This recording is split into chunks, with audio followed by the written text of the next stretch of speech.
A nossa próxima sessão conta com João Ferreira, Director of Innovation Services da NOS, e Diogo Teixeira, Google Cloud Specialist da 1021, que nos vêm falar de NOS Strong API Strategy, Enabling Digital Transformation, Fostering Innovation and Enhancing Customer Experiences. João e Diogo, por favor, o palco é vosso. Uma salva de palmas.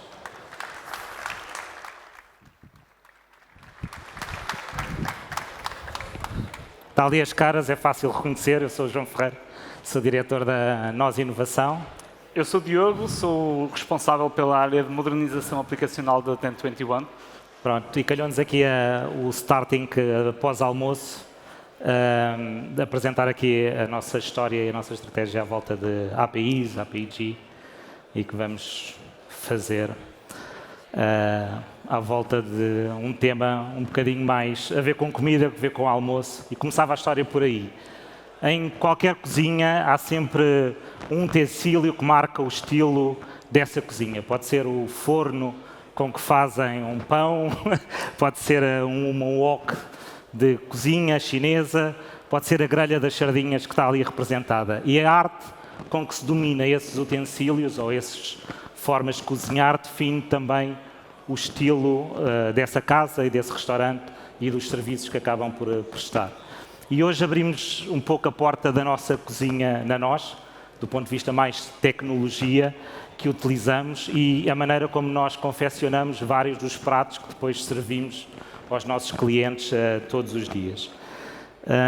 E toda a qualidade começa também, como estava a dizer, nos utensílios que escolhemos para cozinhar, bem como a maneira como as equipas e os processos e a maneira como nós organizamos a nossa cozinha está bem afinada e pronta para servir.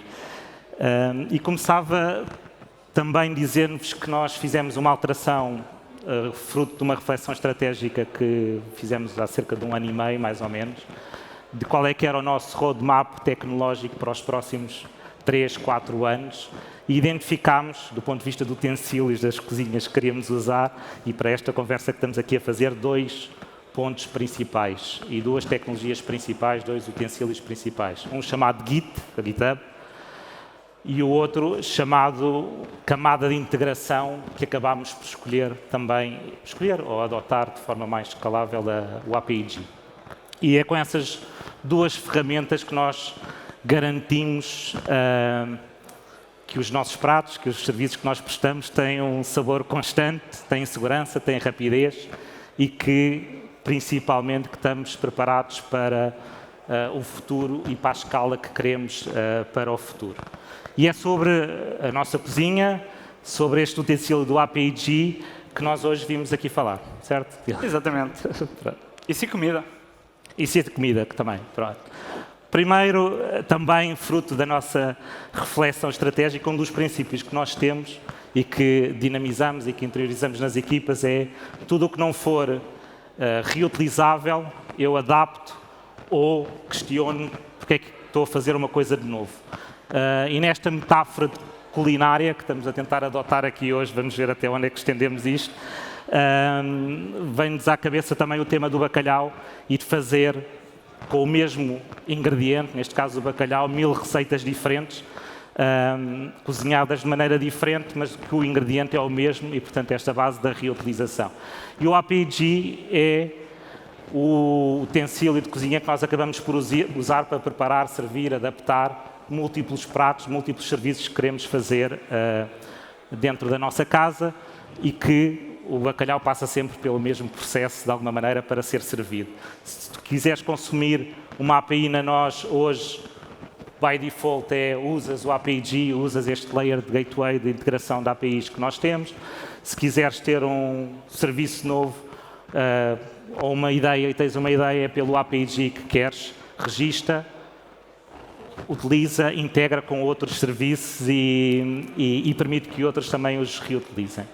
E, portanto, é aqui, neste layer de integração, com esta tecnologia, que nós juntamos mundos diferentes de tecnologias, sistemas internos, de parceiros internos ou parceiros externos, de diferentes canais, agora também da AI, e é um pouco essa história que vos vamos contar. e com a garantia também com a API, como está escrito ali, permite reutilização, permite também visibilidade, portanto não há reutilização sem as pessoas saberem o que é que está disponível, permite integração de sistemas mais novos e sistemas mais antigos e permite-nos servir aquilo que está ali, um menu com múltiplas em escala e com múltiplas aplicações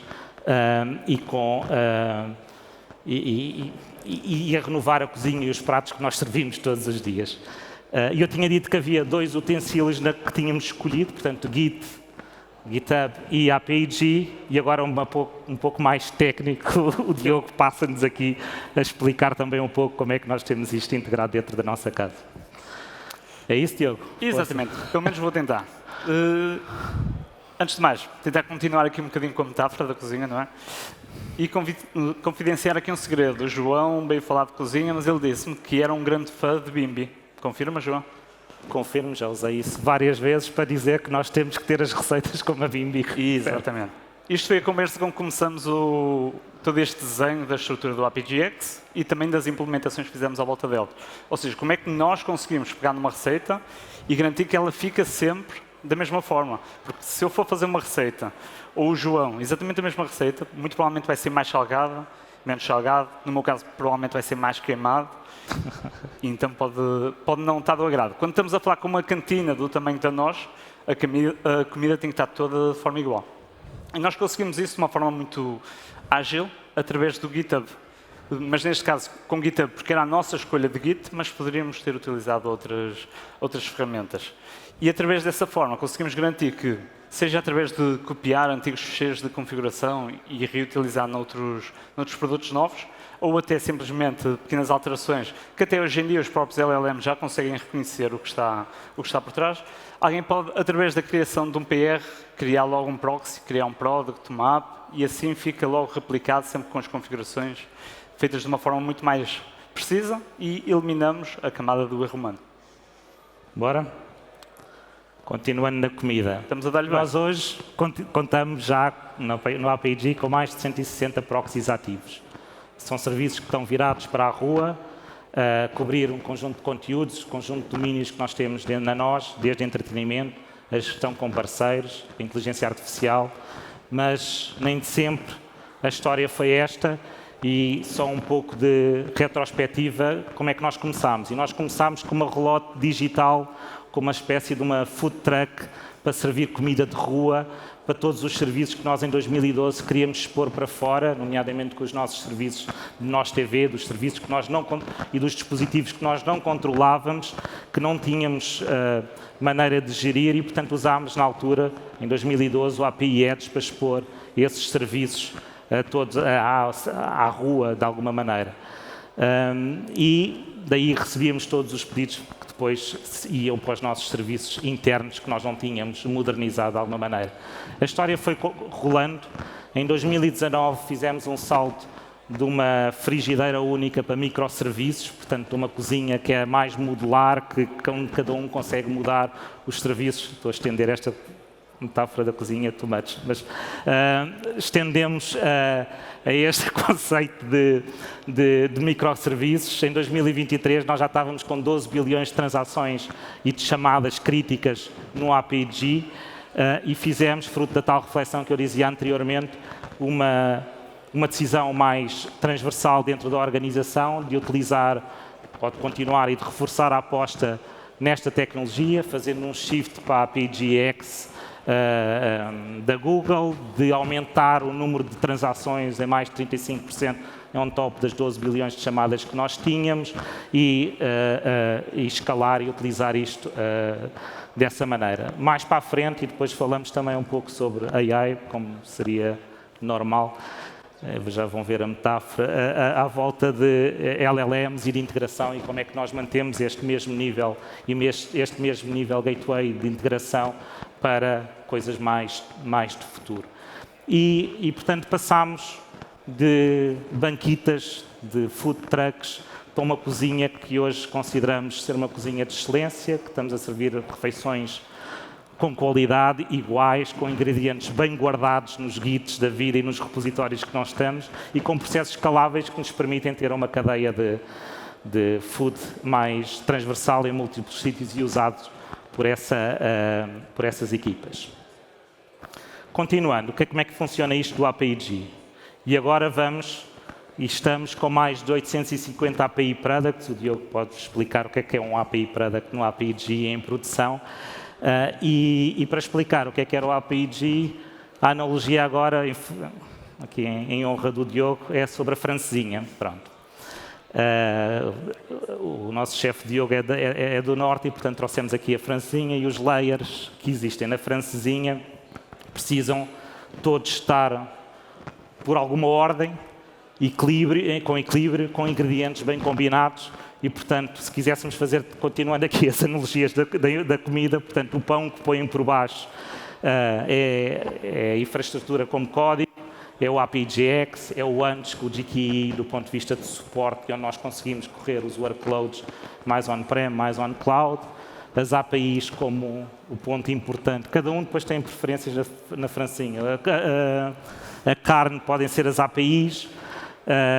Depois é preciso sempre um molho mais picante que consiga aguentar proteger contra bichos externos, etc. E, portanto, aí são as WAFs, os YAMs, o Zero Trust, que o API traz de alguma maneira, observabilidade e depois, se quiserem fazer um deployment bom de um produto e de um serviço, se puserem queijo, vão ao forno um bocadinho e aquilo consolida tudo e, portanto, está ali toda a componente de GitOps. Eu fiz a parte da comida, agora o Diogo explica como é que isto acaba por funcionar e por servir e, na prática, como é que isto, do ponto de vista técnico, é.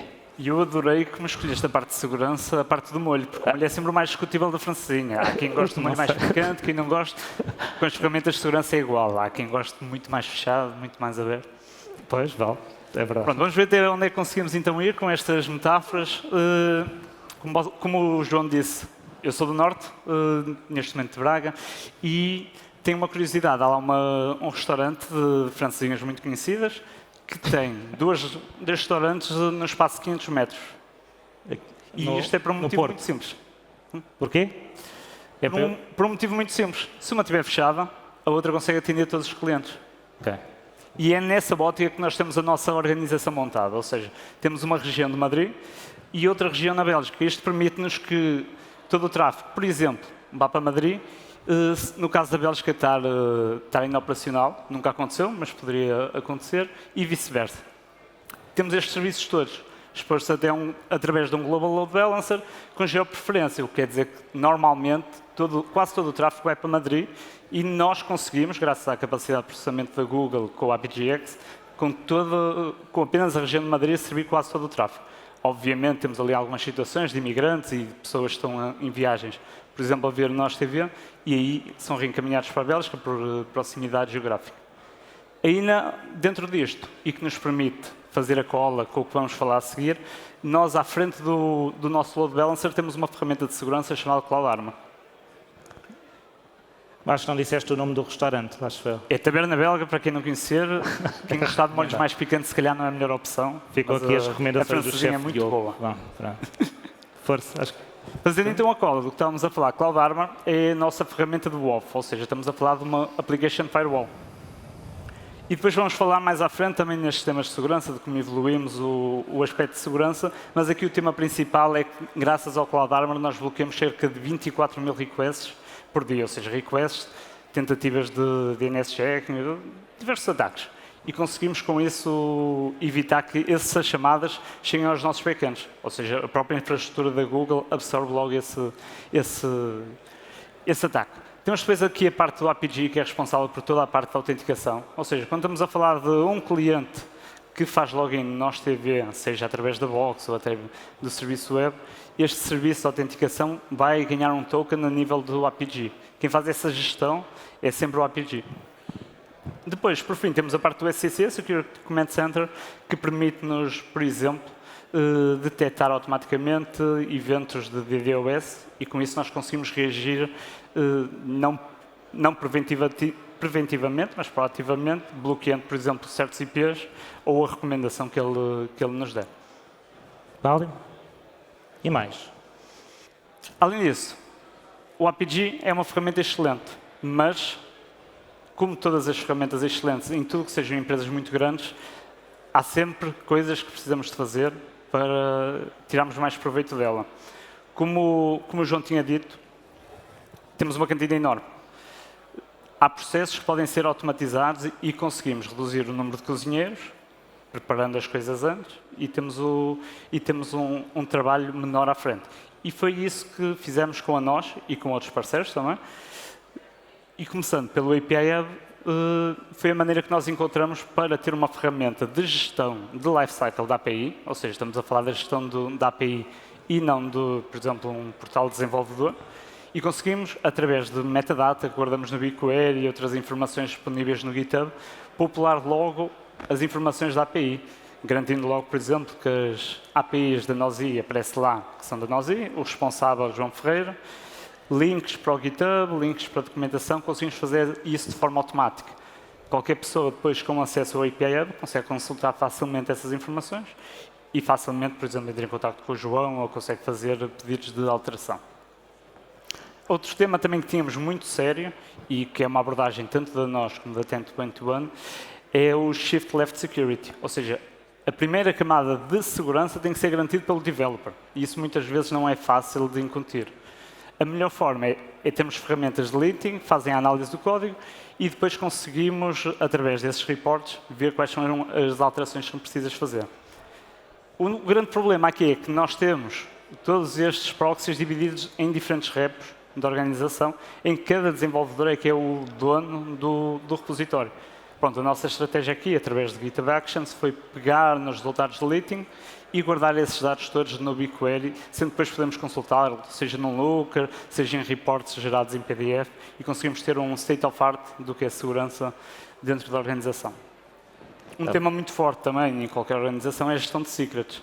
Como o João já tinha dito, nós temos as configurações todas no nosso Git, neste caso no GitHub. Isso é um problema no que toca a secrets, porque se vamos pôr secrets expostos em plain text, ou seja, no repositório, temos um problema de segurança. Então o que nós fizemos? Desenvolvemos uma integração que, em vez de fazermos referência ao secret lá no repositório, fazemos referência apenas ao secret manager onde está guardado. Depois, sempre que alguém altera esse secret, é despoletada uma Cloud Function que vai buscar metadata ao BigQuery e atualiza no APG. Por fim, a parte de App Management, como o João disse, nós temos uma capacidade de resiliência e foi algo que nós fizemos no início deste projeto, que foi destruir a organização toda e voltar a levantar, tanto da parte de infraestrutura como aplicacional, e conseguimos fazer isto em 1h30. O que pode parecer muito tempo, mas ao mesmo tempo também é muito pouco tempo. Isto só foi possível porque nós guardamos todas as configurações em GitHub. Só que quando tratamos de aplicações que são geradas programaticamente, é impossível guardá-las no GitHub. Então o que nós temos e criamos foi um proxy no próprio APG, ou seja, o APG a gerir o próprio APG, já parece um bocadinho a história dos agentes a funcionar com LLMs, e conseguimos pegar na informação, sempre que alguém faz o request para criar uma nova app, guarda logo no Secret Manager essas informações. Resultado da história, se tivermos que recuperar toda a infraestrutura, toda essa informação está guardada e assim conseguimos recuperá-la. Pronto. O Diogo passou-vos aqui por algumas preocupações, tendo o APG, isso não é suficiente. Há outros problemas a resolver do ponto de vista de equipas, de organização, e que não vão lá com chá de camomila, só fazendo a referência ao slide de alguma maneira. Portanto, há outros processos e outras receitas que têm que aplicar. Não chega a teres uma boa carne, tens de ter uma boa chapa também.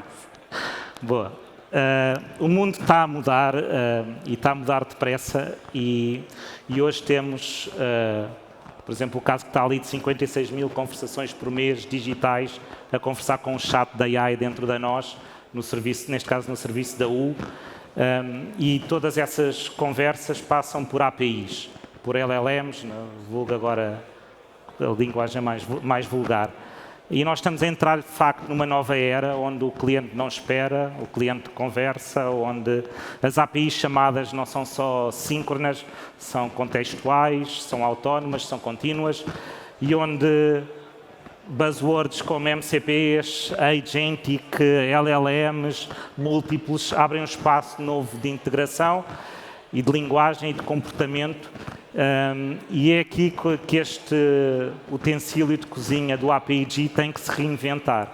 Tem que se reinventar depressa. Se antes ligava aplicações com APIs, agora tem que ligar agentes com APIs, onde quer que eles se encontrem, tem que evoluir no mundo dos LLMs que estão a mudar e com routing dinâmico de LLMs, tem que ter contextos diferentes de segurança.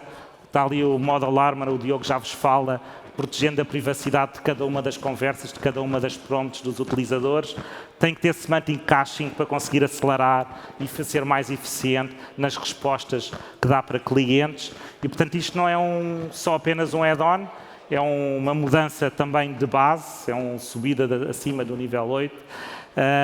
E a nós, numa aposta que também está a fazer agora de ser uma AI company bottom-up, de alguma forma forte e com raízes fortes da AI, e nós acreditamos que o APIG continua, mesmo nestes novos modelos de integração, a poder ser um ponto central, e o chefe Diogo vai explicar um pouco como é que isto é feito. Força, Diogo. Esta parte aqui vai ser mais difícil para a comida, mas acho que conseguimos. Pronto, eu vou tentar agora explicar-vos de uma forma muito rápida aqueles 4 pontos que estávamos ali a falar. Começando pelo primeiro, que é o LLM Gateway, e muito provavelmente é a parte mais importante. Toda a gente tem ido a conferências, toda a gente lê jornais, lê notícias, são lançados dezenas de modelos, LLMs e Small também, mensalmente. Isto torna-se um problema de manutenção no que toca a desenvolvimento. Ou seja, eu estou a desenvolver uma aplicação que consome, por exemplo, um Gemini 3.0, hoje em dia já está desatualizado, já preciso do 3.5, tenho que fazer essa atualização. Aqui a ótica do APG é um bocado diferente. O desenvolvedor consome sempre o serviço do APG e o próprio APG é que faz o routing, ou seja, o próprio APG vai apontar para o 3.5 se for a versão mais recente, pode apontar para o 4.0 quando chegar, pode até simplesmente fazer um routing para outros modelos que a própria Google, neste momento, já abre a plataforma a qualquer um dos agentes. Mas depois surgem outros problemas. E aqui, fazendo o que vos falei há bocado, do que foi a evolução de segurança, há 20, 30 anos atrás, segurança era uma firewall, era a nível 4, bloqueávamos IPs, bloqueávamos alguns protocolos e isto era segurança. Evoluímos, chegamos à parte do Application Firewall, nível 7, o que fazíamos? Validações de SQL Injection, OWASP, esses sistemas todos aplicacionais. Só que temos um problema, temos um novo paradigma, com a parte da AI, que traz-nos novos problemas, neste caso, por exemplo, prompt jacking. E é aqui que entra o Model Armor. Vamos dizer assim, o irmão do Cloud Armor, onde o que ele faz é a validação dos prompts. Estamos a falar de uma ferramenta muito fácil de utilizar, onde criamos lá um perfil e, por exemplo, eu como restaurante bloqueio tudo o que for perguntas de setor financeiro. E graças a isso garanto que não vou dar resposta e potencialmente posso não estar a fazer um dano reputacional quando alguém for fazer uma pergunta, por exemplo, financeiro, aplica e depois não dá resultado. A gente já viu notícias assim, é algo que não queremos nas nossas organizações. Outro tema é nível de caixa. Se antigamente trabalhar com caixa era que havia fácil, ou seja, se eu tivesse um request que me pedisse que fosse com um input igual ao outro, eu ia lhe dar a mesma resposta. Só que agora, no que toca a prompts, é totalmente diferente. João, se eu te perguntar assim, a pizza leva ananás, o que é que tu respondes? Se a pizza leva ananás, sim, pode levar ananás. Pronto, okay. Se fores um italiano, acho que não pode levar ananás, mas sim. E se eu te perguntar assim? É a minha preferida, sim. Devo pôr pizza no ananás? Deves pôr? Para mim deves, sim. Semanticamente estamos a falar da mesma questão, ou pelo menos uma questão bastante parecida. Tipicamente, se estivéssemos a falar de outras formas de input, o que nós fazemos é o mesmo input, o mesmo output. Só que se nós formos a fazer comparação da frase, a frase realmente é diferente. Mas a semântica é exatamente o mesmo. E nós não queremos fazer uma nova chamada a um daqueles modelos porque nós pegamos por token. Então o que nós fazemos é vetorizamos a questão, dizemos, por exemplo, 85% a nível de vetorização é aceitável e com isso detectamos que a resposta vai ser o mesmo e então retomamos a mesma chamada, retornamos a mesma chamada para o cliente. E assim evitamos uma chamada ao modelo e conseguimos não pagar. Por fim, e também porque Nem tudo se resume a uma interação com LLMs, chatbots e com bases documentais. Muitas vezes também estamos a falar de interações, seja com clusters de Kubernetes, com bases de dados, queremos consultar informação, mas temos que garantir que há uma cola e que os modelos, ou o nosso APG, consegue fazer isso. E é aqui que entra o Application Integration, que é uma ferramenta as a service, novamente gerida pela Google, tal como o APGX, e que nos garante essa cola e conseguimos fazer de uma forma muito seamless. Nós utilizamos, por exemplo, o Application Integration para a criação de issues no GitHub, de uma forma muito straightforward. AI check. Exatamente. Ok. Continuando. Nós temos, e isto, a questão da performance das equipas e como é que as equipas funcionam, nós hoje temos mais de 67 sous-chefes ou developers a contribuir para as receitas e para os produtos que nós estamos a lançar aqui com o APG. E fazem-no com o mesmo método, alinhando princípios, alguns que o Diogo teve a explicar. E é este modelo de conseguirmos ter 67 sous-chefes a trabalharem na mesma cozinha que nos permite também aquilo que nós temos procurado na nós de ter modelos mais colaborativos, mais matriciais, que depois também podem escalar conforme os diferentes domínios e as prioridades que nós temos.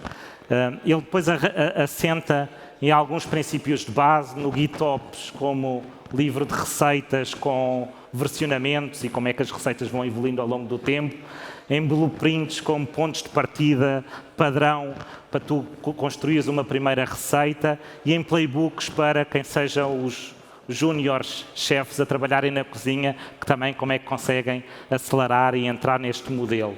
E é este setup também que nos permite e tem-nos permitido começar a acelerar em algumas experiências com a tal reutilização e tendo menos tempo para ter MVPs em produção. Com a mesma consistência, com os mesmos níveis de segurança e com uma confiança que depois também conseguem escalar e escalarem bem. Diogo, faz lá então, se calhar aí um takeaway, não é? Pronto, o João disse-me, Diogo, tens de fazer o takeaway. Eu sou uma pessoa muito literal, então, ok, vou criar um menu para o takeaway.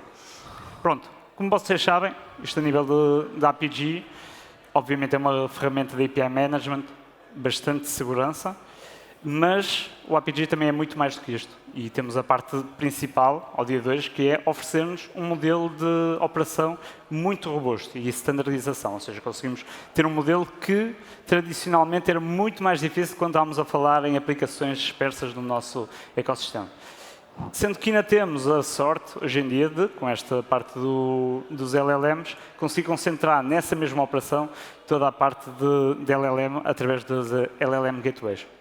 Mas, como costuma dizer um colega nosso, não basta construir, não basta pôr em produção, temos que manter e dar suporte às aplicações. E neste o APG também se distingue e está muito robusto a forma como se faz a operação do APG totalmente integrado com o Cloud Monitoring, que não existia antigamente, por exemplo, com o APG Edge. Hoje em dia, totalmente integrado, conseguimos ver a parte de logging, conseguimos ver métricas, conseguimos facilmente fazer um trace integrado, ou seja, conseguimos ver desde o request que entra do APG até à base de dados e a voltar para o cliente.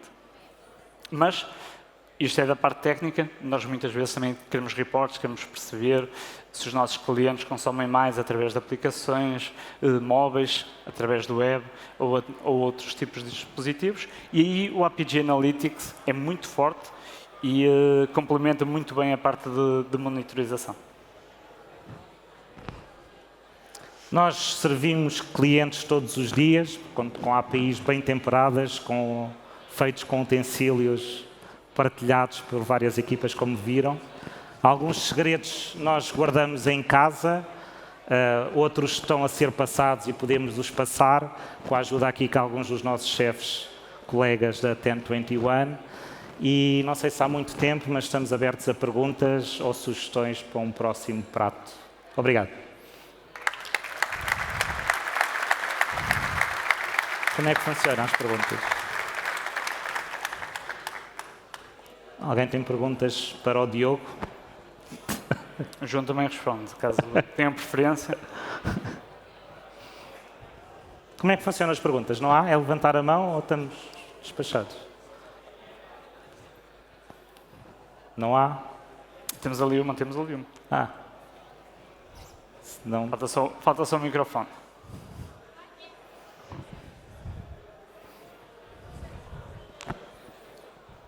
Boa tarde. Antes de mais, obrigada pela apresentação. Se eu fosse uma cliente e fosse ao vosso restaurante, quanto tempo demoraria a fazer uma das receitas que vocês implementaram? Ok, posso responder Força, a essa. Diogo. Obrigado e obrigado pela questão, que é bastante pertinente. Não há uma resposta exata. Este foi um projeto, João, 1 ano e meio. Qual? Aqui do APG? Do APG, Sim. diria que sim. Já migração de fizemos uma para o- série de coisas que tínhamos e, portanto, permitiu-nos arrumar a nossa cozinha antiga e agora temos uma cozinha espetacular, nova, mas com pratos do antigamente da vossa avózinha também, mas 1 ano e meio. Agora, já fizemos para outras organizações do setor público em apenas 3 meses. Obviamente não estamos a falar de uma migração completa, estamos a falar de implementações do zero. Já fizemos para setores de banca, cerca de 6 meses.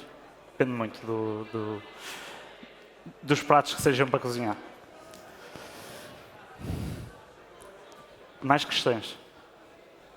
Não havendo, nós também estamos disponíveis. Tínhamos tentado convencer aqui a Google a ter depois aí os pratos à disposição, mas não funcionou, mas obrigado também por nos ouvir. Qualquer coisa, estamos ali na barraca, não temos comida, mas podemos responder às questões. Muito obrigado.